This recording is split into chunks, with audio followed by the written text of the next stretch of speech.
Have you ever realized that everything you believed was built on lies? That's how I felt when I uncovered the truth about my life. One moment of betrayal changed everything. But little did I know, that moment would lead me to something far greater. This is the story of how I found the strength to face the truth and take back everything I thought I lost. I never thought I'd hear those words from my own mother's lips. She's stronger and better for you.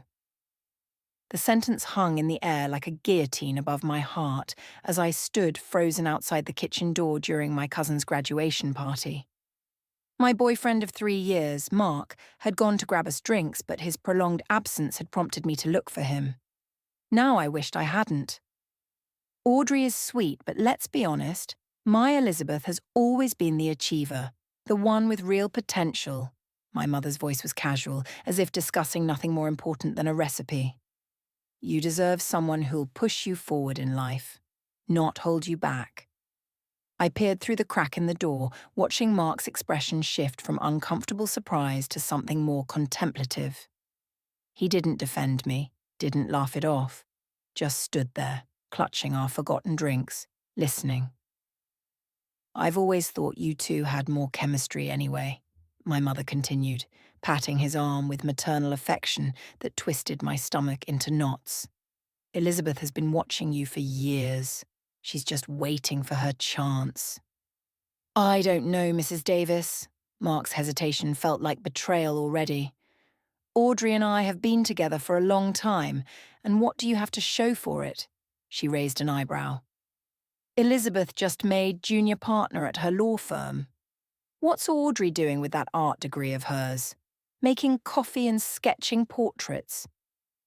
Nobody buys the cruel assessment of my struggling art career stung, but it was Mark's thoughtful nod that truly crushed me. I backed away silently, somehow maintaining composure through the remainder of the party while a storm brewed inside me. I should have confronted them immediately, should have ended things that night. Instead, I smiled and pretended I hadn't heard a word. That was my first mistake. The changes were subtle at first. Mark began mentioning Elizabeth in casual conversation. How impressive her recent case victory was, how her fitness regimen was really showing results. Each comment felt like a small paper cut, painful but not enough to acknowledge. Then came the cancelled dates, the late nights at work, the sudden interest in legal documentaries that Elizabeth had recommended. Once, I found texts between them discussing lunch plans that had never been mentioned to me. When confronted, Mark dismissed it as innocent. They bumped into each other downtown. She's your sister, Audrey.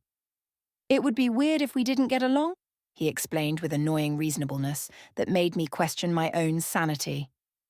Was I being paranoid? Oversensitive? I began to dread family dinners, watching their interactions with wounded eyes while they exchanged private smiles across the table. My best friend, Jamie, noticed before I would admit it to myself. Something's different with him, she observed after Mark left another dinner early, claiming work stress. He doesn't look at you the same way anymore. We're just going through a rough patch, I insisted, ignoring the painful truth swelling in my chest. Then came the moment of undeniable truth, 3 months after that kitchen conversation. I had stopped by Mark's apartment unannounced, hoping to surprise him with concert tickets for a band he loved. I still had a key. We had been talking about moving in together before everything changed. The apartment was quiet when I entered, but a trail of clothing led to the bedroom. My sister's designer blouse lay crumpled on the hallway floor. The bedroom door wasn't fully closed, and the sounds coming from within confirmed what I already knew before I pushed it open.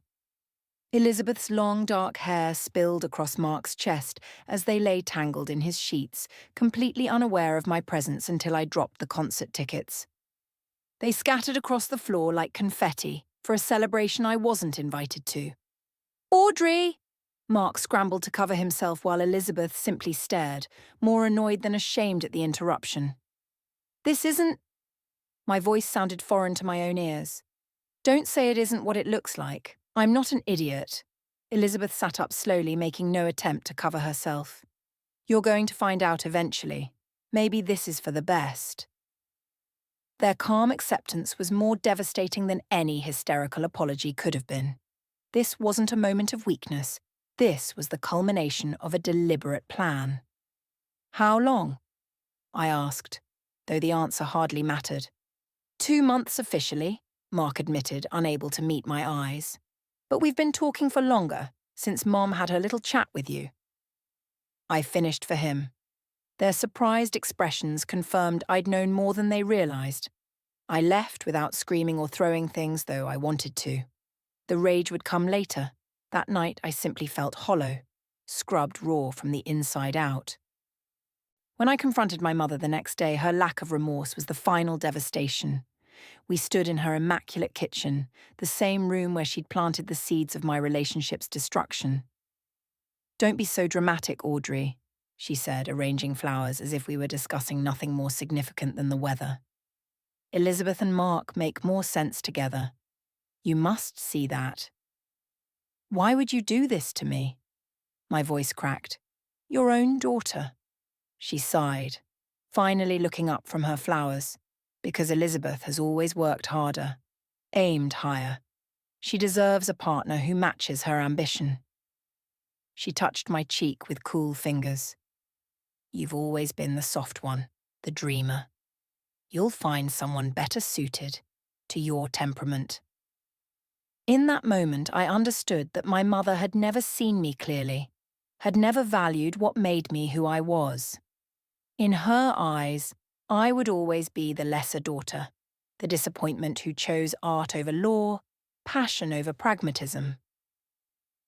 "You're wrong about me," I whispered. "You always have been." I spent that night packing everything I could fit into my car. My small apartment was mostly furnished with second-hand pieces, nothing I couldn't leave behind. Jamie helped me, offering her couch until I figured out my next move. But I had already decided I needed more than a new apartment. I needed a new city, a fresh start where every street corner didn't hold memories of Mark or reminders of my sister's betrayal. "Are you sure about this?" Jamie asked as I loaded the last box. "Running away won't fix anything." "I'm not running away," I corrected her, feeling a strange calm settle over me. "I'm moving forward." The next morning, I left a short note for my mother, sister, and Mark. It didn't contain forgiveness or accusations, just 3 words. "Watch me thrive." With my art portfolio, savings that would last 2 months if I was careful, and a determination born from heartbreak, I pointed my car towards Chicago, a city where nobody knew my name or the story of how easily I'd been replaced. Chicago welcomed me with a torrential downpour. How fitting, I thought, as my windshield wipers struggled against the deluge. My GPS directed me to a motel on the city's outskirts, the only accommodation my dwindling funds could sustain while I searched for something permanent. The motel room smelled faintly of cigarettes and cheap air freshener. I sat on the edge of the bed, surrounded by my hastily packed belongings, and allowed myself 5 minutes to cry. Just 5 minutes of weakness before the real work began. When my alarm chimed, I wiped my face, opened my laptop, and began hunting for apartments and jobs with equal desperation. 3 days and 12 apartment viewings later, I signed a lease for a studio in Uptown. A neighborhood with character, my realtor had said optimistically. What she meant was that the building was old, the elevator frequently out of service, and my neighbors a colorful assortment of students, immigrants, and night shift workers. The rent consumed nearly 2/3 of what remained in my savings, starting the invisible countdown clock on my Chicago experiment. "You have 30 days, I told my reflection as I pinned job listings to my refrigerator with magnets shaped like tiny pizza slices. The only decorative touch in my sparse new home. Find work or admit defeat. 28 days later, after a string of rejections and unanswered applications, I walked into Meridian Investment Group for my final scheduled interview. The receptionist directed me to a seating area where another candidate sat, reviewing notes. Her designer suit made my carefully pressed department store dress feel suddenly inadequate. "Miss Davis?" A woman with a sleek bob and frameless glasses appeared. "I'm Carol from HR. I'm afraid there's been a change." My heart sank as she continued. "The administrative position has been filled internally, but Mr. Harrington wondered if you'd be interested in interviewing for a different role, executive assistant to one of our junior associates." I followed her through a maze of cubicles and glass-walled offices, finally arriving at a corner workspace where a man sat, surrounded by stacks of reports and takeout containers. He looked up, revealing tired eyes and a day-old stubble that somehow enhanced, rather than detracted from, his professional appearance. "Patrick Reynolds," he introduced himself, standing to shake my hand. "Sorry about the mess. Annual reports are due, and my last assistant quit without notice." "Audrey Davis," I replied, surprised by his firm handshake and direct gaze. "I'm flexible about job descriptions, as long as they come with a paycheck." A smile flickered across his face. "Honest? I appreciate that." He gestured to the chair across from him. "Tell me, why an art major from Philadelphia wants to work at a Chicago investment firm?" I could have crafted a diplomatic answer about career changes and financial security. Instead, I heard myself say, "Because starting over sometimes requires burning the map of your old life and drawing a new one." For a moment, I thought I'd blown it with my melodramatic response. Then Patrick nodded slowly. "I know something about fresh starts myself." He pushed aside a stack of folders. "The job pays less than the administrative role you applied for, but has more potential for advancement. The hours are brutal, the learning curve's steep, and I'm told I can be demanding." "I'm not afraid of hard work or demanding people," I assured him, thinking of my mother's perpetual disapproval. "And I'm a quick learner." He hired me on the spot, and I started the next morning. The first weeks tested every limit I had. Patrick worked 16-hour days preparing client portfolios and investment strategies, expecting me to keep pace. I brought him coffee that went cold while he analysed market trends, ordered lunches he forgot to eat, and organised chaos into manageable systems while absorbing investment terminology through osmosis. "Why are you still here?" he asked one night at 11 o'clock, looking up to find me reorganising his client files by risk profile rather than alphabetically. "Because the work isn't finished," I answered simply. Our early interactions were strictly professional, but underscored by awkward moments, like when he accidentally sent me a text meant for his brother, complaining about a bad date, or when I spilled coffee across important documents and nearly cried from stress and embarrassment. "It's just paper," he said, helping me blot the mess. "The data's backed up. Breathe." Lunch breaks became our unintentional bonding time. Patrick insisted I leave the office, dragging me to food trucks or hole-in-the-wall restaurants where we discussed everything except work. From his passion for classic motorcycles to my abandoned art, I kept my past vague, but he never pressed for details. I wasn't ready to share. "You're a mystery, Davis," he commented once over Vietnamese sandwiches. "Most people love talking about themselves." "Most people have stories worth sharing," I deflected. As months passed, our professional rhythm improved while our personal rapport deepened. Patrick began seeking my input on client presentations, and I started anticipating his needs before he voiced them. Late nights evolved from stressed silence to companionable collaboration, occasionally punctuated by surprisingly personal conversations. "My father wanted me to take over his construction business," Patrick confided during a particularly late evening. "He considers finance playing with other people's money. We haven't spoken in 2 years." "My mother always preferred my sister," I offered in return. "My first mention of family. Nothing I did was ever quite good enough." He didn't offer platitudes or judgments, just understanding silence that felt more healing than any words could have been. 6 months into my Chicago reinvention, Patrick asked me to join him for dinner at an actual restaurant instead of eating takeout at our desks. I assumed it was to celebrate landing a major client. Instead, over dessert, he pushed a business plan across the table. "I've been developing this for 3 years," he explained. As I skimmed the document, I realized it was a boutique investment firm focused on sustainable businesses and first-generation entrepreneurs, clients who were overlooked by traditional firms. I looked up, confused. "It's impressive, but why show me?" "Because I'm leaving Meridian next month to launch it," he leaned forward, eyes intense. "And I want you to come with me. Not as my assistant, but as operations manager. You understand systems, people, and how to make things work in ways I never could." "That's insane," I managed, pulse quickening. "I barely understand the investment world." "You understand more than you think," he countered. "And you have something more valuable, integrity and intuition. The technical stuff can be learned." "It would be risky," I said cautiously, though something inside me had already begun to say yes. "Extremely," he agreed with unexpected candor. "We might fail spectacularly, but I'd rather fail building something meaningful than succeed making wealthy people marginally wealthier." I studied his face, searching for signs of the impulsiveness or hollow ambition I'd seen in others.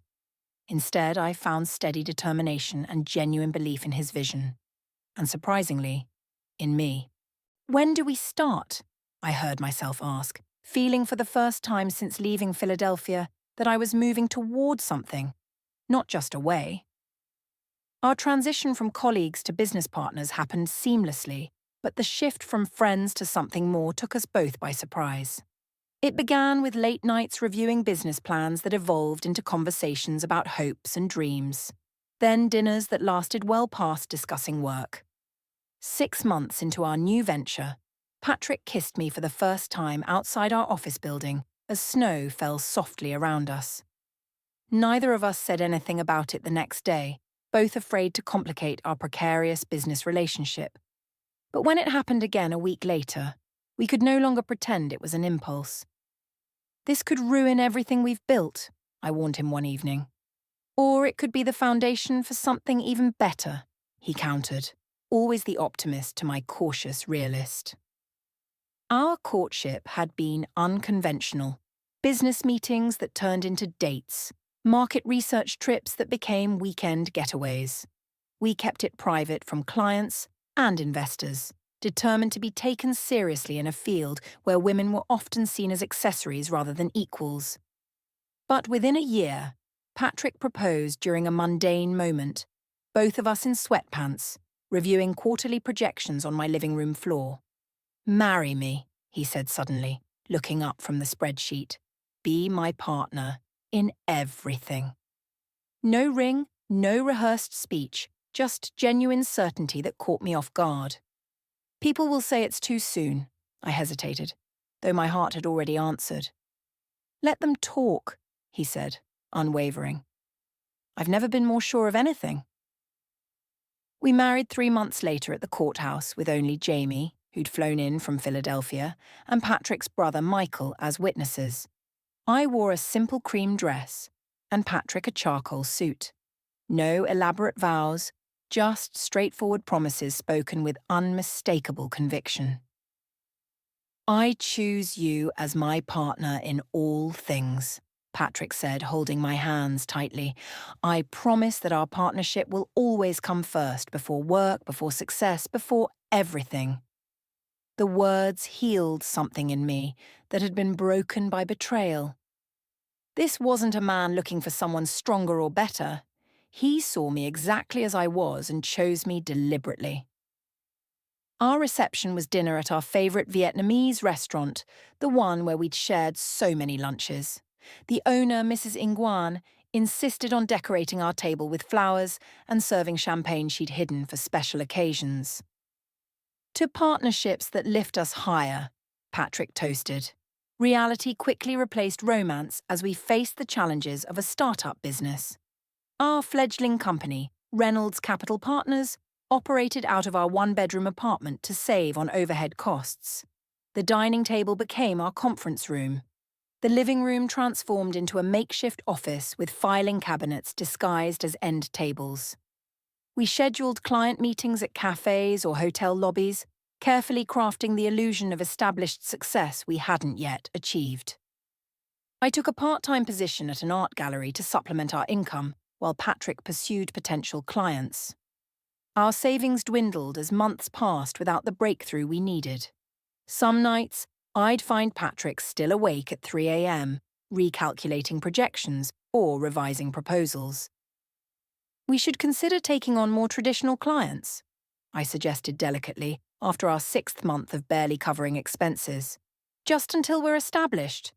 If we compromise now, we'll never get back to our original vision, he argued, the stubborn determination in his voice both admirable and frightening. It was our first real argument as a married couple, over finances. Patrick wanted to invest our emergency fund into expanding the business. I insisted we needed security. The fight ended with slammed doors and hurt feelings, but also a compromise. Half for growth, half for security. It became our pattern. His ambition balanced by my pragmatism, creating an equilibrium neither of us could achieve alone. 8 months into our marriage, opportunity finally knocked. A small, sustainable energy company needed investors who understood their mission beyond just profit margins. Patrick spent weeks developing a presentation that explained not just returns on investment, but environmental impact and community benefits. I stayed up all night designing informational packets that showcased both professionalism and personality. The client chose us over established firms, bringing 3 other eco-conscious businesses with them. Finally, we had momentum. We need to celebrate, Patrick insisted, though I was hesitant to spend money. He surprised me by recreating our first date, takeout containers from that same Vietnamese restaurant, spreadsheets pushed aside to make room for spring rolls and noodles on our dining table. To our first major deal, he toasted with grocery store wine in coffee mugs, and to my brilliant wife, who never stopped believing, even when I almost did. The business grew steadily after that first breakthrough. Our apartment became increasingly cramped with file boxes and office equipment. Interns worked from our sofa, conference calls happened in our bedroom with the door closed. The arrangement became unsustainable. The day a potential investor arrived early for a meeting while I was stepping out of the shower, Patrick conceded that we needed real office space. Also, maybe a home where I don't find paperclips in the cereal box, he added with cautious optimism. We signed a lease on a small office space downtown and moved to a slightly larger apartment, one with a spare bedroom that wouldn't double as storage for business documents. The separation between work and home brought welcome balance to our relationship. 3 years of relentless work followed. Patrick developed a reputation for integrity and innovation in sustainable investment. Our client list expanded beyond Chicago to neighboring states. I built systems and teams that turned Patrick's vision into operational reality. We complemented each other perfectly. His charisma and strategic thinking matched with my attention to detail and organizational skills. Our biggest milestone came unexpectedly. A major investment group approached Patrick about acquiring Reynolds Capital Partners. Their offer was generous but included a condition. Patrick would need to stay on as CEO of the newly expanded Sustainable Investment Division, with complete decision-making authority over ethical investments. I never imagined running something this size, he admitted the night after signing the contracts.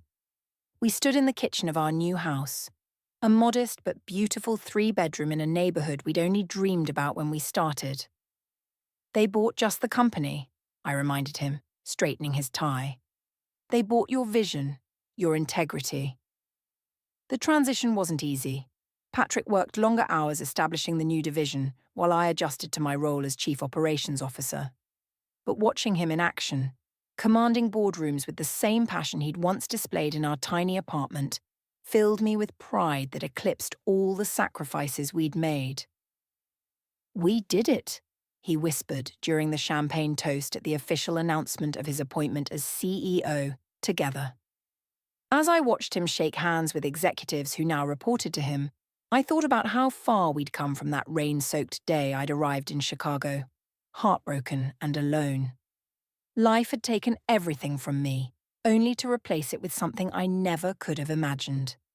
5 years into Patrick's role as CEO, I had firmly established myself as more than just the boss's wife.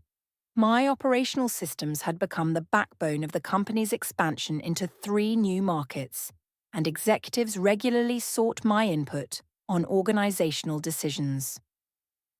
We had found our rhythm, Patrick the visionary, me the architect who built the structures to support his dreams. Our personal life had settled into comfortable routines as well. Sunday mornings spent reading the paper over coffee, monthly dinner parties with our small circle of friends, and occasional weekend trips to Michigan, where Patrick was restoring a vintage motorcycle.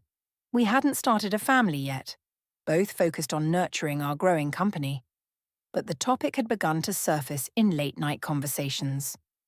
I rarely thought about Philadelphia anymore. Jamie visited occasionally, bringing carefully filtered updates about mutual friends, but never mentioning my family. I'd made peace with that chapter of my life being firmly closed, or so I believed, until a particular Tuesday morning. "You might want to see this," Patrick said, sliding a financial magazine across the breakfast table. The small headline in the corner read, "Davis & Associates faces bankruptcy after failed expansion." My sister's law firm, the one she'd built with my ex-boyfriend after he left his previous position to join her practice. "I didn't know you still followed news from Philadelphia," I said, trying to sound casual while my heart raced. "I don't," Patrick replied. "But Meridian Investment Group is on our acquisition shortlist, and your ex works there now. Their legal department outsources to Davis & Associates." Patrick watched me carefully. "I wanted you to hear it from me before the office started buzzing about it." The magazine article detailed Elizabeth's failed attempt to expand her firm nationally, resulting in mounting debt and client exodus. Mark had apparently joined Meridian's compliance team after their joint venture collapsed, taking a significant pay cut. The irony wasn't lost on me. The stronger match my mother had engineered now, struggling while I sat in my beautiful kitchen beside a successful husband. "Does it change your acquisition plans?" I asked pragmatically. "That depends on you," Patrick replied. "Meridian's sustainable energy portfolio aligns perfectly with our growth strategy, but I'll walk away if it makes you uncomfortable." His willingness to sacrifice a smart business move for my emotional comfort exemplified why I'd fallen in love with him. "Don't be ridiculous," I said, squeezing his hand. "It's just business." 2 weeks later, the acquisition was finalized. Meridian would maintain its brand identity while operating under our corporate umbrella, with Mark remaining in his compliance role. Technically, now our employee, though several management layers would separate us. "We should host a gala," Patrick suggested one evening as we reviewed the quarterly results. "Celebrate the acquisition, showcase our expanded sustainable portfolio to investors, and introduce the Meridian team to our corporate culture." The suggestion wasn't unusual. We hosted similar events annually, typically at Chicago's Natural History Museum, where the sustainability theme resonated with our company values. What caught me off guard was Patrick's next comment. "I think we should invite Mark, Davis, and the key players from Philadelphia, including any affiliated legal representatives. Show them our corporate values extend beyond Chicago." My teacup froze halfway to my lips.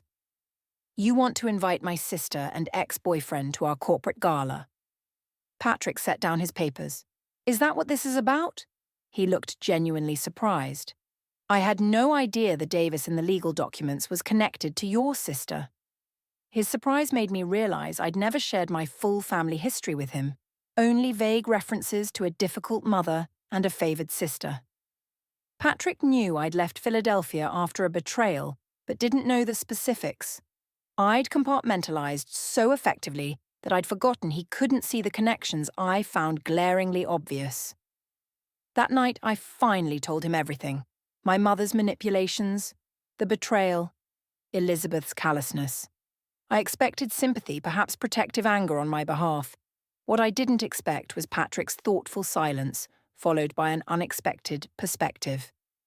"Maybe it's time they saw who you've become," he said finally. "Not for revenge, but for closure. You've built an extraordinary life, Audrey. A life that's authentic to who you are, not what anyone else wanted you to be." His words unlocked something inside me, a desire not for retribution, but for recognition. Not to hurt them as they'd hurt me, but to stand confidently before them as the woman I'd become, despite their dismissal of my worth. "We'll invite them," I decided. All of them. Mark, Elizabeth, even my mother. The next weeks were a blur of gala preparations alongside a growing knot of anxiety in my stomach. I channeled my nervous energy into ensuring every detail was perfect, from the sustainable seafood menu to the carbon-neutral transportation for guests. Our event coordinator commented that I'd never been so involved in planning before. As I reviewed the finalized guest list, seeing their names in black and white brought a wave of emotions I thought I'd processed years ago. What would they think seeing me now? Would my mother still view me as the lesser daughter? Would Mark regret his choice? The questions circled like vultures despite my attempts to dismiss them. "Having second thoughts?" Patrick asked, finding me staring at the invitation mock-ups late one night. "Not about inviting them," I clarified. "Just wondering if I'm doing this for the right reasons. Am I still seeking their approval after all these years?" Patrick sat beside me, taking my hands in his. "Only you can answer that. But from where I stand, you stopped needing anyone's approval the day you drove into Chicago with nothing but determination and talent." He kissed my forehead. "Whatever your reasons, I'll be right beside you." His steady confidence bolstered mine. The next morning, I approved the final invitation list without hesitation. The RSVPs arrived gradually: business associates, investors, Meridian employees. Then came the response from Philadelphia. Mark would attend as Meridian's compliance officer.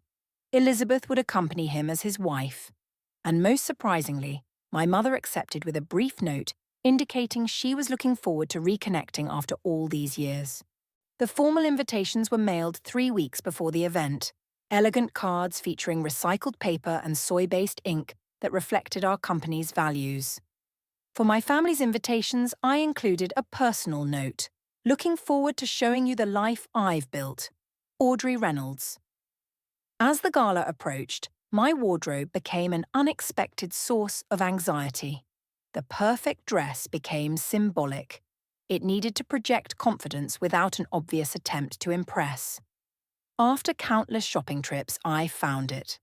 A sophisticated emerald gown that complemented my eyes and projected elegant authority. "Ready to face your past?" Patrick asked the night before the gala, finding me rehearsing imaginary conversations in front of our bedroom mirror. "Ready to showcase my present," I corrected, suddenly certain of my purpose. This wasn't about proving my worth to people who had underestimated me. It was about honoring the journey that had led me to a life more fulfilling than anything I could have imagined when I fled Philadelphia. The Natural History Museum transformed beautifully for our gala, with sustainable lighting casting a warm glow across the grand hall. Patrick and I arrived early to review final arrangements: the organic floral centerpieces, the locally sourced menu, the jazz quartet playing softly in the corner. Everything perfect. Everything a reflection of the values that had built our success. "Nervous?" Patrick asked, adjusting his bow tie as we watched staff adding finishing touches. Oddly, no. I realized with surprise that the anxiety that had plagued me for weeks had dissolved, replaced by a calm certainty. "This is our world," I said. "They're just visiting it." As guests began arriving, Patrick and I stationed ourselves near the entrance, greeting investors and colleagues with practiced ease. I wore my emerald gown with a simple diamond pendant Patrick had given me on our 5th anniversary. My hair, once long like Elizabeth's, now fell in a sophisticated bob that framed my face. I felt powerful, authentic, completely myself. I spotted them immediately, my mother entering first in a navy dress that screamed old money, followed by Elizabeth and Mark. They paused just inside the doorway, taking in the elegant surroundings and clearly searching for familiar faces in a sea of strangers. For a moment I considered approaching them, but something held me back. Let them find me, I decided. Let them see me in my element first. Their circuit around the room eventually brought them to where Patrick and I stood, chatting with the mayor about green energy initiatives. My mother noticed me first. Her practiced social smile froze momentarily before recovering. Elizabeth's eyes widened in genuine shock. Mark simply stared, looking between Patrick and me with dawning recognition. Audrey, my mother recovered first, embracing me with theatrical affection. You look absolutely stunning. Mother, I responded evenly, accepting her air kiss. I'm glad you could make it. I turned to include Patrick. This is my husband, Patrick Reynolds. Co-Patrick Reynolds, Elizabeth clarified, extending her hand, always calculating, always researching advantages. Some things never changed. Your reputation precedes you. I've followed your company's expansion with interest. Mark Davis, my ex, introduced himself stiffly. All due respect, Mrs. Davis, but our success has been a partnership from day one, Patrick replied smoothly, his hand finding the small of my back. Audrey's operational genius made my vision possible.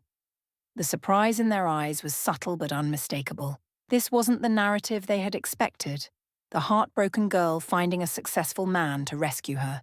This was a partnership of equals. Mark Davis, compliance officer at Meridian.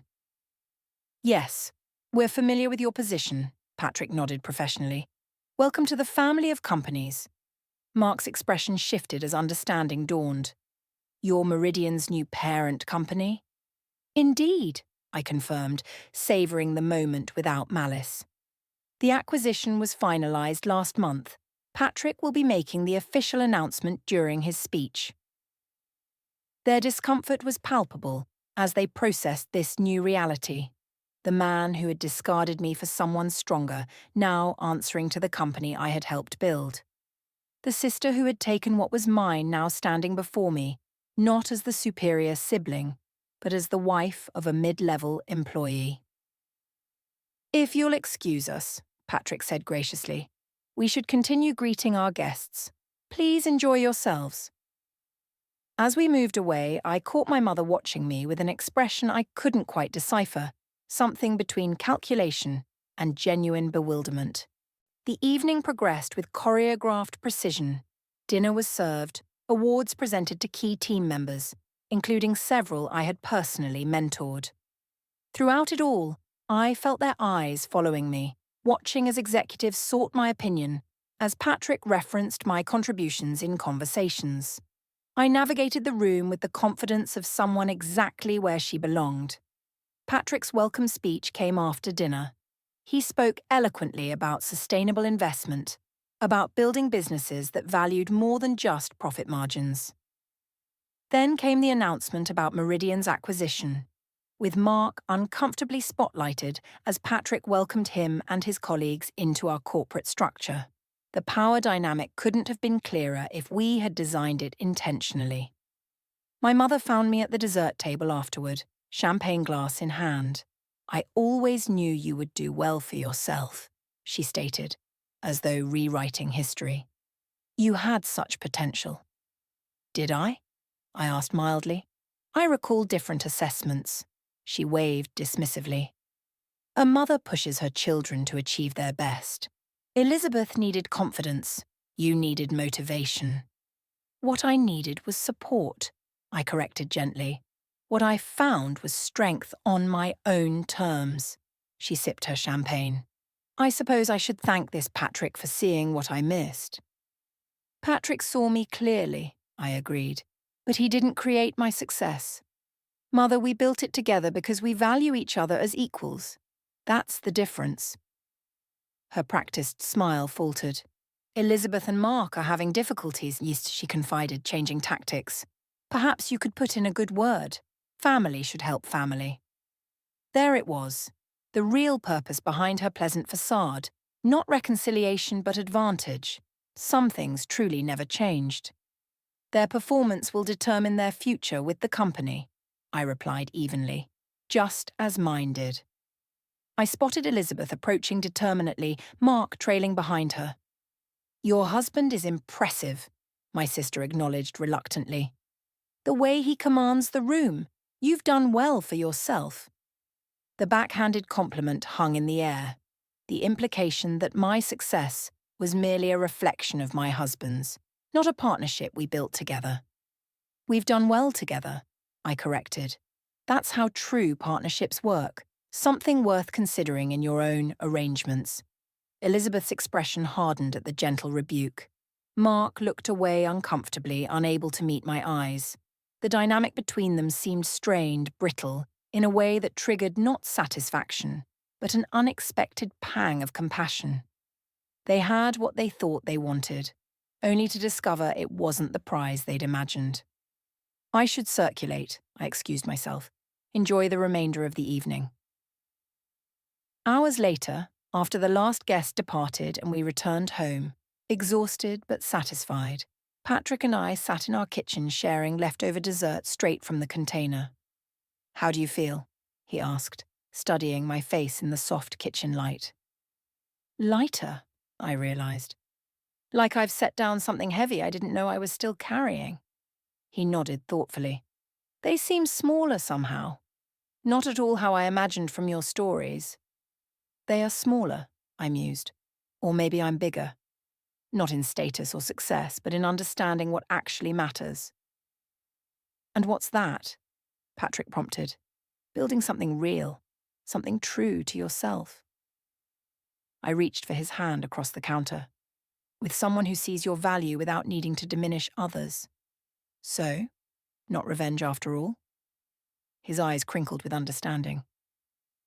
The strangest thing happened, I confessed.